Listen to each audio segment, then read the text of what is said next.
আর একটা কথা কবি এককালে তোর কাঞ্চা বাড়ে এলাম তুই আমার চেনস বেড়া আমরা তোর মোবাইলটা যখন আমার দিছস আমি কইছি না চার্জিং পুট ঠিক করার লিগে মোবাইলের ডেড রিক্স আছে তুই কইছিস যে ঠিক করান তোর মোবাইল যে ডেড হয়ে গেছে ঘুমাই গেছে এটাকে আমার দোষ বেড়া ভাই দিলাম চার্জের পর ঠিক করতে এনে ডেড আর কি রিক্স আছে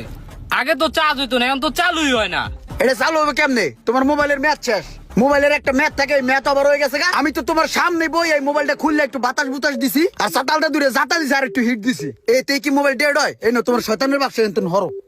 ভাই ঠিক করার লিগে যে 300 টাকা দিছি ওটা অন্তত ব্যাগ দেন কে আমার শয়তানে লারে এই বেটা তোর মোবাইলটা যে ঠিক করছি আমার কারেন্ট পড়ছে না আমি কাজ করছি না